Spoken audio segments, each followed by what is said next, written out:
बिस्मिल्लाहिर्रहमानिर्रहीम, अस्सलाम वालेकुम नाज़रीन। प्रोग्राम आप देख रहे हैं 7 से 8 सना हाशमी के साथ। मुझे उम्मीद है कि आप तमाम लोग खैर खैरियत से होंगे। आज़ाद कश्मीर का 11वां इलेक्शन जो है पिछले 10 इलेक्शंस पर भारी साबित हुआ है। तब्दीली सरकार वफाक के अंदर मौजूद है, लेकिन ये जो इस दफ़ा आज़ाद कश्मीर के इंतखाबात हुए हैं इसमें भी हमें बड़ी बड़ी तब्दीलियाँ देखने को मिल रही हैं।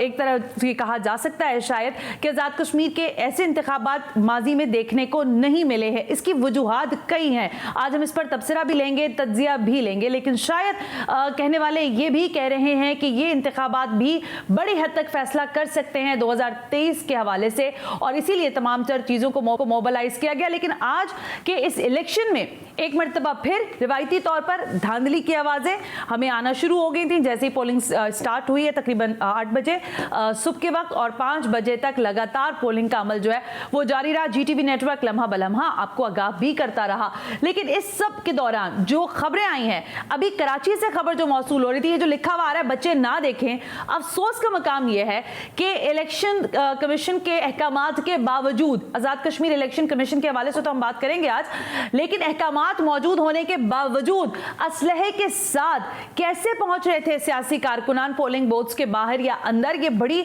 अचंभे की बात है। मैंने कहा कि पाकिस्तान में सियासत, रिवायती सियासत हमने देखी है, और फिर जब हम आज़ाद कश्मीर के इलेक्शन की बात करते हैं तो इसमें दो राय नहीं है। जब से ये कैंपेन शुरू हो रही थी हम हमेशा ये बात कह रहे थे कि ऐसा नामुमकिनात में से होगा कि जो सेंटर की हुकूमत कायम करता है वो आज़ाद कश्मीर में अपनी हुकूमत ना बना सके, ये अचंभे की बात होगी। लेकिन अब जो गैर सरकारी या गैर हतमी नतीजे आ रहे हैं, यानी LA38 गुजरात 5 का जो पोलिंग स्टेशन का नतीजा आया है, पोलिंग स्टेशन नंबर 17 है, गैर हतमी नतीजा है ये, और इसमें जो PTI के उम्मीदवार हैं मोहम्मद अकबर वो 126 वोट लेकर आगे हैं।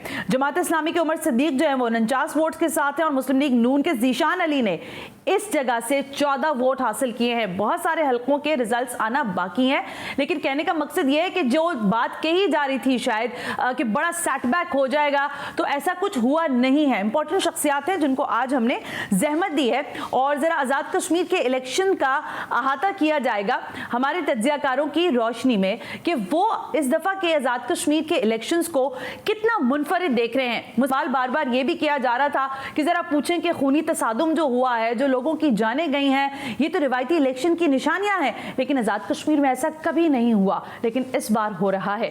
ये किन चीज़ों के इंडिकेटर्स हैं, शायद ये इंपॉर्टेंट नुकता है। इससे भी ज़्यादा इंपॉर्टेंट बात यह है कि जो हमने कराची में अभी हालात देखे, पाकिस्तान पीपल्स पार्टी और PTI के कारकुनान जो है वो भी गुत्थम गुत्था हो रहे हैं, एक दूसरे के आमने सामने आ रहे हैं। तो पाकिस्तान की सियासतदानों की जिम्मेदारी शायद ज्यादा बढ़ती जा रही है। मुझे ज्वाइन करने जा रहे हैं एंकर पर्सन है, तज्जियाकार हैं मुजाहिद बरेलवी साहब, प्रोग्राम भी करते हैं GTV नेटवर्क पर, उनको भी वेलकम करेंगे शो पे। अमार मसूद साहब सीनियर तज्जियाकार हैं, उनसे भी बात होगी, और साथ साथ वजाहत मसूद साहब जो कि सीनियर तज्जियाकार हैं, उनको भी आज हमने जहमत दी है कि वो ज़रा ये हमें बताएं कि आज़ाद कश्मीर कानून साज असम्बली के इंतखाबात में पोलिंग हो चुकी है, अब रिजल्ट का जो सिलसिला है वो शुरू हो गया है, लेकिन क्या वो ये समझते हैं कि इन तमाम तर सूरत हाल के दौरान जो चीज़ें हम तक पहुँच रही हैं वो बड़ी अलार्मिंग है। यानी जो तसादुम की मैंने बात की वो एक बड़ी खतरनाक चीज़ थी, जो कि हम रिवायती तौर पर देखते हैं कि जब भी इंतखाबात होते हैं वो हो रहे होते हैं, लेकिन आज़ाद कश्मीर में नहीं होता ऐसा कभी भी। इसी सूरत हाल या इसी तनाजुर में जो सियासी जमातें हैं वो चाहे डिजिटल मीडिया हो चाहे मेन स्ट्रीम मीडिया हो, दोनों जगहों पर ही काफ़ी ज़्यादा हार्ड वर्ड्स या हार्ड लैंग्वेज जो है वो इस्तेमाल कर रहे हैं, और उसका असर शायद फिर कारकुनान पर भी आ रहा है। मुजाहिद बरेलवी ने हमें ज्वाइन कर लिया। ओके, मुजाहिद बरेलवी साहब अस्सलाम वालेकुम, बहुत बहुत शुक्रिया। कल भी हमने आपको इस वक्त जहमत दी थी क्योंकि ज़ाहिर है आपने पूरा आज़ाद कश्मीर इलेक्शन जो है उसको कवर किया है, और बड़े बेहतर अंदाज से आपने वहाँ पर सारे सूरत हाल को देखा है। मुजाहिद साहब, बहुत ज़्यादा जैसे कहते हैं ना तब्दीली सरकार के साथ साथ इस दफ़ा आज़ाद कश्मीर का ये 11वां इलेक्शन जो है ये बड़ा तब्दील नज़र आया, आपको कैसे दिखाई दिया?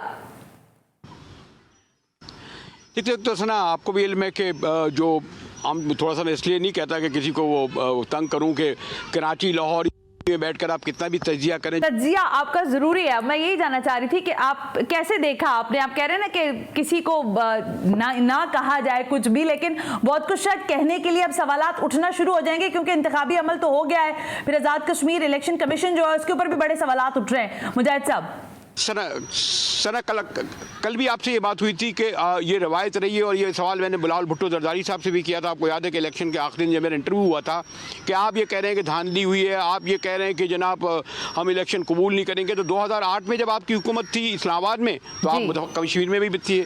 2013 में नून लीग की हुकूमत थी, तो उस वक्त हमारे नून लीग की हुकूमत थी। अब जब 2018 में गिलगित में हो गया है, अगर इमरान खान की हुकूमत आती है, मतलब एक आम आदमी, मैंने कल भी आपको बताया था, वो कहता है जी हम पाकिस्तान जी, क्या मतलब है कि इस्लामाबाद की पार्टी को वोट देंगे। अब हमें ये देखना है कि क्या इससे रवायत के हटकर होता है। यकीनन बिलावल भुट्टो जरदारी और मरियम नवाज के जलसे बहुत बड़े थे, उनके कैंडिडेट भी बहुत मजबूत हैं। बज़ाहिर पे तहरीक इंसाफ की हमें कोई बहुत बड़ी कैंपेन नज़र नहीं आई इस तरह जिस तरह महसूस होती मुजफ्फराबाद में। तो इस पस मंजर में देखा जाए तो शायद बहुत क्लोज रिलेशन हो। लेकिन अभी अभी कल आप लेनी थी सरदार अतीक को, जो पहला नतीजा मुझे पता चला है वो दीरकोट से मुस्लिम कॉन्फ्रेंस के सरबराह सरदार अतीक, आपको याद है मुजाहिद अव्वल सरदार कयूम के साहिबजादे, वहाँ 15 पोलिंग स्टेशन का जो रिजल्ट आया है उन्हें 15 के 15 में सरदार अतीक साहब को एज हासिल थी। और एक ख़ास बात उन्होंने बताई कि जमात इस्लामी वाला दूसरे नंबर पे है, तहरीक इंसाफ वाला तीसरे नंबर पे है। तो एक के अगर 15 पोलिंग स्टेशन में एक उम्मीदवार जीत रहा है, और ये अहम नशिस्त भी थी। अब जहाँ तक मुजफ्फराबाद की है, मुजफ्फराबाद में बड़ा कड़ा मुकाबला है। चौधरी लतीफ़ जो पीपल्स पार्टी के हैं, या इस तरह इफ्तिखार गिलानी, प्रेसिडेंट इफ्तिखार गिलानी जो PTI के हैं, ये ख्वाजा फारूक हैं। तो अभी सीट बाई सीट तो मैं तजज़िया नहीं करूँगा, लेकिन ये इलेक्शन अगर मुस्लिम लीग नून इसमें जीतती है या अक्सरियत लेती है तो ये मिरेकल मैं कहूँगा पॉलिटिकल ज़बान में। और अब ये भी आपको इल्म है कि पॉलिटिक्स में मिरेकल भी होने लगे हैं। बज़ाहिर जो पोल्स आ रहे हैं और जो ट्रेंड है उसमें PTI को ऐसा लगता है कि वो अक्सर ऐसा लग रही, लेकिन मैं इस वक्त सना आपको इल्म है अपनी क्रेडिबिलिटी बरकरार रखने के लिए भी कोई हतमी बात कहने की कोशिश नहीं करूँगा, क्योंकि अभी तक सिर्फ 5% का नतीजा आया है। जब तक किसी भी जगह से 30% वोट का कॉस्ट ना हो, रिजल्ट ना आए, तो कहना मुश्किल होता है सना। लेकिन मुजाहिद साहब, अमार मसूद साहब, वजाद मसूद साहब, आप तीनों मेरे साथ ही रहिएगा। मुझे एक ब्रेक लेने का कहा जा रहा है क्योंकि अब हमने एनालाइज करना है सिचुएशन को। ज़ाहिर है रिजल्ट जैसे कह रहे हैं मुजाहिद साहब, बिल्कुल ठीक बात है कि कम से कम 30% तो नताइज सामने हो तो बात करेंगे, लेकिन जो इंतखाबी अमल के दौरान जो कुछ हुआ है शायद ये भी डिबेट होना चाहिए। फिर आजाद कश्मीर इलेक्शन कमीशन का जो रवैया है, जरा इस पर बात करेंगे right after this break. You watching 7 से 8।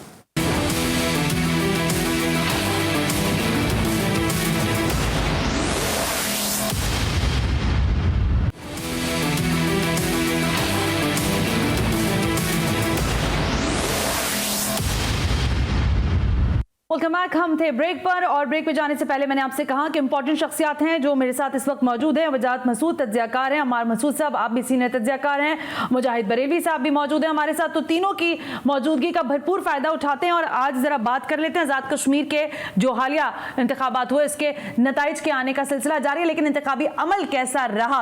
अमार मसूद साहब, मैं जरा आपकी तरफ आना चाह रही हूँ। कहिएगा कि आज दिन भर यकीनन आपने भी देखा होगा, मैं देख रही थी कि आप ट्विटर पर भी काफी एक्टिव थे चीजों पर, लेकिन ग्राउंड रियलिटीज के हवाले से क्या आप लोगों तक चीजें पहुंची, और क्या ये एक मर्तबा फिर वो रिवायती किस्म का जुमला है कि धांधली हुई है, या हकीकतन आपको कुछ मालूमात पता चली? अमार साहब, ओके, मैं अमार साहब के पास दोबारा जाती हूं। वजाद मसूद साहब, आपको मेरी आवाज आ रही है? जी बिल्कुल। वजाद मसूद साहब, आप फरमाइएगा सर कि आपके तज्जिए के मुताबिक क्या ये रिवायती किस्म के इलेक्शंस थे या कुछ हटके हुआ है इस दफा? देखिए, जो बैनुल-अक़वामी तनाज़ुर है उसमें तो 5 अगस्त 2019 को जो कुछ हिंदुस्तान ने 370 और 35A के हवाले से अपने आइन में जो तरमीम की और जो ख़ुसूसी हैसियत ख़त्म की कश्मीर की, उसके बाद ये पहले इंतखाबात हो रहे हैं पाकिस्तानी आज़ाद कश्मीर में, तो इन्हें बहुत ज़्यादा संजीदगी से लेना चाहिए था।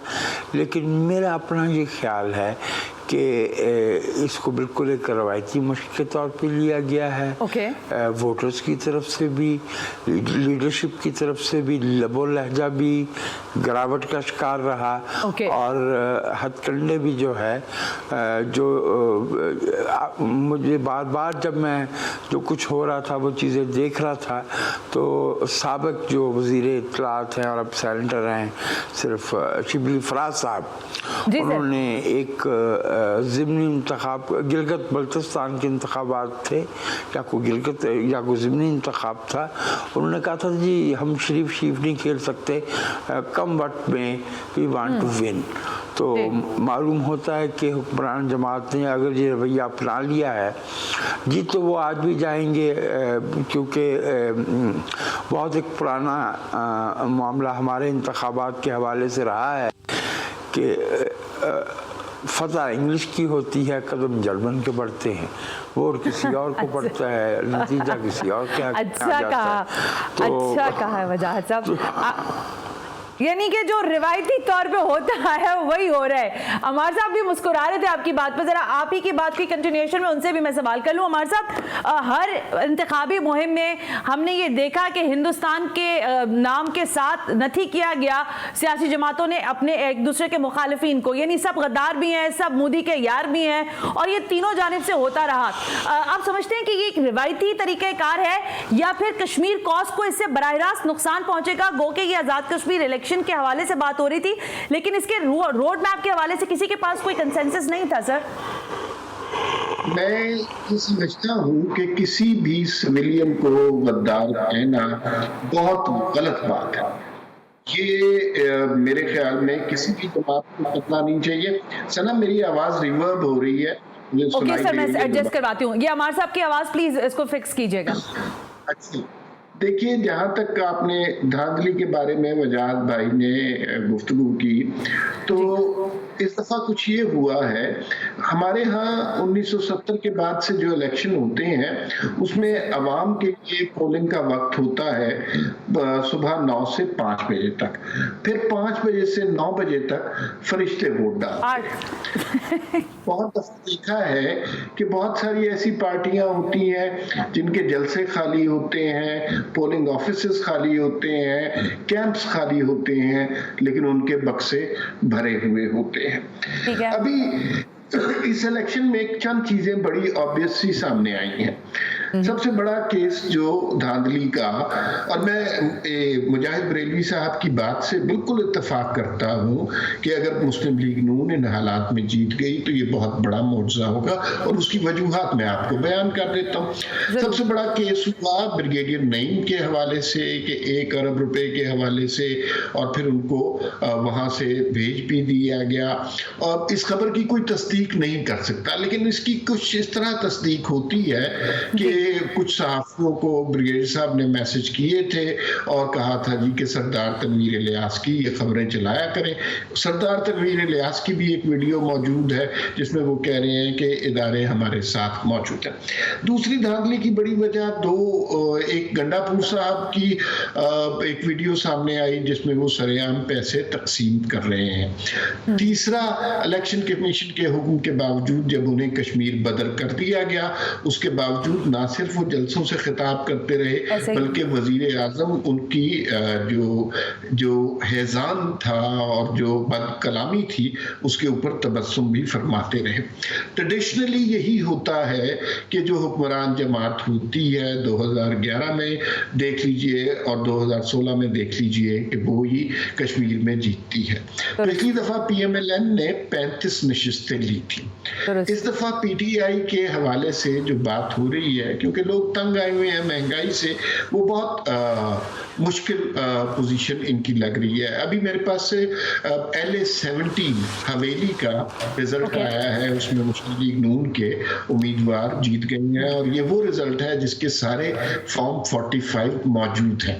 तो अब अगर मुस्लिम इस तमाम सूरत हाल, रियासती जबर और सरकारी मशीनरी के बावजूद अगर मुस्लिम लीग नून इतनी नशिस्तें ले लेती है कि वो PTI के मुकाबिल आ जाती है, तो ये PTI की शिकस्त नहीं, बहुत बड़ी शिकस्त होगी, इसलिए कि जहां पर हमेशा से हुक्मरान जीतती है वहां पर भी लोग इतने बदजन हो गए हैं। एक और बात इसमें बहुत इंपॉर्टेंट है कि PTI डिवाइडेड है इस वक्त। एक तो बैरिस्टर सुल्तान महमूद साहब हैं, जो उनके हमेशा काफ़ी अरसे से पहले वो पीपल्स पार्टी में थे और पीटीआई के कारकुनों को वहाँ पे उन्होंने ऑर्गेनाइज किया। एक नई एंट्री हुई है जिन्हें मरियम नवाज ने एटीएम का खिताब दिया, वो सरदार तनवीर इलियास सेंटोरस वाले हैं और ये दोनों ही प्राइम मिनिस्टर बनने के चक्कर में हैं। तो ये जो conflict with in the party है, इससे भी काफी नुकसान पहुंचेगा पीटीआई को। ठीक है, मैं दोबारा आती हूँ अमार साहब आपकी तरफ। मुजाहिद बरेलवी साहब, दोनों शुरा ने अपने अपने ज़ाहिर तज्ज़िये दिए। इसी के तनाजुर में फिर बात जाती है इलेक्शन कमीशन के पास, क्योंकि जो चीज़ें अमार साहब ने हमारे सामने रखी हैं, जो कि ज़ाहिर टेलीविजन की स्क्रीन पर चलती भी रही कि वहाँ पैसे बांटे गए, उसके बाद वही अली अमीन गंडापुर साहब जो हैं वो प्राइम मिनिस्टर के साथ स्टेज पर भी थे, जैसे अमार साहब ने कहा, फिर तबस्सुम भी फरमा रहे थे।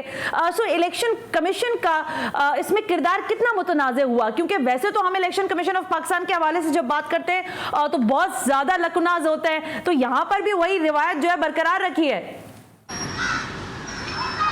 एक तो सुना इलेक्शन अब हो चुके, नताइज आने शुरू हो गए, कुछ इशारा भी उन्होंने किया। जो मुझे अभी मैं रास्ते में था, आपको पता है मैं मुजफ्फराबाद से अभी 2 घंटे में पहुंचा हूं यहाँ पर। जी सर। अभी रास्ते में कमीशन तो जहाँ से बैठकर मैं आपको दे रहा हूँ, तो मैंने अभी भी उनसे टच में हूँ। तो जो अनएक्सपेक्टेड में बात कर रहा था, मुझे ये इत्तला मिल रही है कि जो 70% सीटों के रिजल्ट आ रहे हैं, उसमें गैर मामूली तौर पर पीपल्स पार्टी और नून लीग को एज हासिल है। और वो जो मैं कह रहा था कि अगर ऐसा हो तो फिर ये मौजज़ा ही होगा, क्योंकि आप ये ना देखिएगा कि ये जो था कि जनाब पोलिंग स्टेशन खाली हो, वोट भर दिए जाते हैं। बदकिस्मती ये भी तो है ना, हमारे मोहतरम दोस्त ज़्यादा जानते हैं, सीनियर हैं, कि जो हमारे यहाँ पाकिस्तान में न पीपल्स पार्टी ने कभी शिकस्त तस्लीम की, न नून लीग ने की, न पीटीआई ने की। अगर ये इलेक्शन हारते हैं तो कहते हैं इलेक्शन कमीशन गैर जानिबदार, इलेक्शन नहीं जीते। अगर हार जाए तो इलेक्शन कमीशन और इस्टेब्लिशमेंट सारी जिम्मेदारी इस्टेब्लिशमेंट डाल देते हैं। आज मैं जो मेन पोलिंग स्टेशन था, आपने शायद देखा होगा, मुजफ्फराबाद में जहाँ खड़ा था, तीनों के यानी मुस्लिम लीग नून के मुजफ्फराबाद वहाँ पर मौजूद थे और आज़ादाना तौर पर तमाम लोग काम कर रहे थे, ख़वातीन आ रही थी, कोई शिकायत ऐसी नहीं थी कि धांधली हो। अब ये एक रवायत बन गई है ना कि हारने के बाद आप ये कहें कि जी धांधली हो, लेकिन सना मेरे ख्याल में ज़्यादा हमारी नज़रें मुजफ्फराबाद और आज़ाद कश्मीर में होनी चाहिए, जहाँ के नताइज आने शुरू हो गए। सरदार अतीक अच्छा, ठीक है मुजाहिद साहब, जो चीज़ आपने इंटीग्रेट किया है, ज़रा वजाहत साहब से मैं उस पर बात कर लूँ। मुजाहिद साहब ये कह रहे हैं, वजाहत साहब के 70% जो मुकाबला है वो मुस्लिम लीग नवाज और पाकिस्तान पीपल्स पार्टी के यानी के लोगों के दरमियान है, उनके पास अच्छा वोट बैंक बन सकता है। अब मेरा बुनियादी नुक्ता यह है कि अगर पाकिस्तान तहरीक इंसाफ भी एक अच्छा वोटर उठा लेती है वहां से, या अच्छे इंतखाबात के आमने सामने भी आ जाते हैं, तो फिर वर्किंग रिलेशन कैसे बनेगा सर? क्या इत्तेहादी हुकूमत बनेगी? और अगर बनेगी तो फिर वर्किंग रिलेशन कैसा होगा? क्योंकि ये तीनों तो कहीं पर भी एक साथ नहीं बैठ रहे। इसी बायस तो कत्ले आशका से मना करते थे। सिर्फ इतनी बात नहीं है, सिर्फ इतनी बात नहीं है कि अगर ये 3 बड़ी जमातें हैं और ये इनकी नशस्तों की तादाद किसी ऐसी इक्वेशन में पहुंच जाती है जहां कोएलिशन जो है वो ज़रूरी हो जाती है, तो फरिश्ते चोरों और लुटेरों के साथ कैसे बैठेंगे? और कल 24 तारीख थी, पंजाब और पख्तूनख्वा के जो इलेक्शन कमीशन में अरकान हैं वो रिटायर हो गए। अब जो उनकी जगह पे लोगों को लाना है, वज़ीर आज़म को वो एक हमें चौधरी इफ्तिखार चीफ जस्टिस साहब एक टर्म दे गए थे जिसका मानी मुझे वैसे कभी मालूम नहीं हुआ, बामानी मुशावरत। तो अब बामानी मुशावरत वज़ीर आज़म कैसे करेंगे शहबाज शरीफ के साथ? अक्टूबर के महीने में जावेद इकबाल साहब रिटायर हो रहे हैं, चेयरमैन नायब, अगेन एक कॉन्स्टिट्यूशनल ओहदा है, उस पर फिर वज़ीर आज़म को और उनको अपोजिशन लीडर को बात करना होगी, कैसे करेंगे? तो हुजूर मेरे ख्याल में आप मुजाहिद बरेलवी साहब से कहिए कि ये एक मुजज़ाती हुकूमत है, तो इसलिए कतई तौर पे हमें परेशान नहीं होना चाहिए कि किसके कैंप खाली हैं, किसके डब्बे खाली हैं, किसके पास वोटर नहीं है। मुजज़ा तो इसी का नाम होता है ना, हम मुजज़ों की दुनिया में जिंदा हैं। वजाहत साहब, इतना अच्छा नरेट किया आपने कि देखने और सुनने वालों को लुत्फ आया होगा यकीन अभी तक। लेकिन हमारे साहब, मुझे मुजाहिद साहब से दोबारा बात करवाइएगा, क्योंकि जो बात वजाहत साहब कह रहे हैं मैं उसकी इंडोर्समेंट लेना चाहती हूँ मुजाहिद साहब से। लेकिन हमारे साहब मुझे ये फरमाइएगा कि इस वक्त, जैसे मैंने आपसे शुरू में भी ये बात की कि इंतखाबी गहमा गहमी होती है, एक दूसरे पर लान तान कर दी जाती है, ठीक है, आप मुख्तलिफ किस्म के हरबे इस्तेमाल करते हैं, लेकिन कश्मीरी अवाम की जो अमली जद्दोजहद है, और वो ज़ाहिर मकबूजा वादी के अंदर वो कर रहे हैं, आज़ाद कश्मीर के अंदर भी जो उनके प्यारे मौजूद हैं, वो भी चाहते हैं कि उनके मसाइल हल हों। आप समझते हैं कि आज़ाद कश्मीर के फंड्स एलोकेशन से लेकर वो तमाम तर बुनियादी मसाइल जो कि मुस्लिम लीग नवाज की हुकूमत रही हो उसमें भी निगलेक्ट हुए शायद, और पीपल्स पार्टी की गवर्नमेंट में भी हुए, तो इस बार क्या वो एड्रेस होने के चांसेस दिखाई देते हैं आपको हमारे साथ?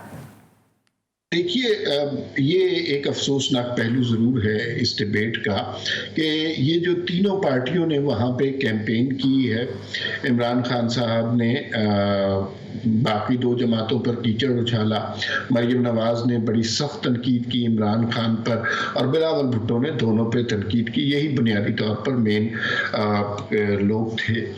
तो इसमें कश्मीर के मसाइल कम डिस्कस हुए हैं, इसमें वो सियासत डिस्कस हुई है जो वफाक में होती है, तो वो उसका शायद बराह रास्त ताल्लुक उस तरह ना हो। तो ये कश्मीर के मसाइल पर बात हुई नहीं है, और राजा फारूक हैदर जो प्राइम मिनिस्टर हैं वो भी इसी नैरेटिव को लेके आगे चल रहे हैं कि वोट को इज्जत दो, पीटीआई के कैंडिडेट अपने इस तरह को लेके जा रहे हैं। तो ये वफाक की सियासत हो रही है जो कि अफसोसनाक है।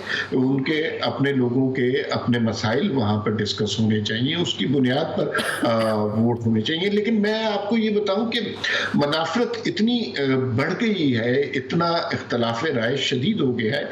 आपने अभी सवाल किया वजाहत भाई से कि क्या ये इकट्ठे बैठ सकते हैं।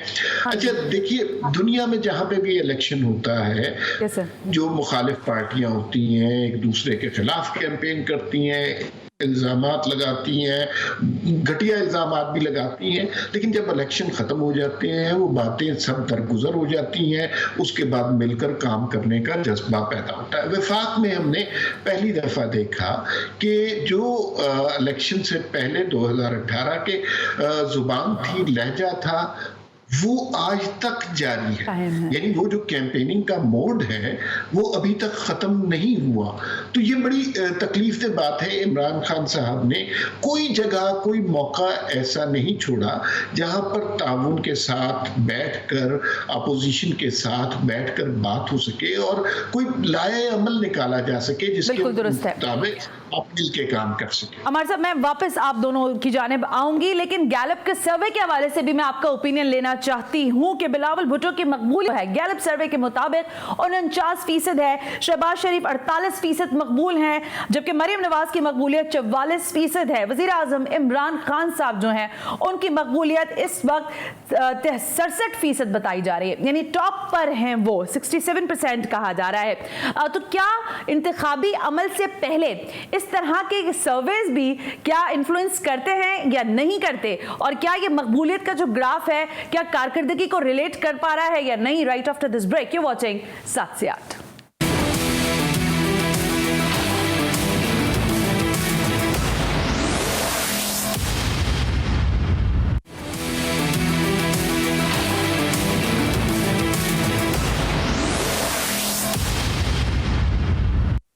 वेलकम बैक नाज़रीन, हम ब्रेक पर थे और ब्रेक पे जाते हुए मैंने आपसे कहा कि जरा अब इस मामले पर बात करें कि गैलप का सर्वे है और इस सर्वे के तनाजुर में बात ये की जा रही है कि इमरान खान साहब जो हैं इस वक्त सबसे ज्यादा पॉपुलर हैं आज़ाद कश्मीर के अंदर, 67% जो है उनकी मकबूलियत का वोट है।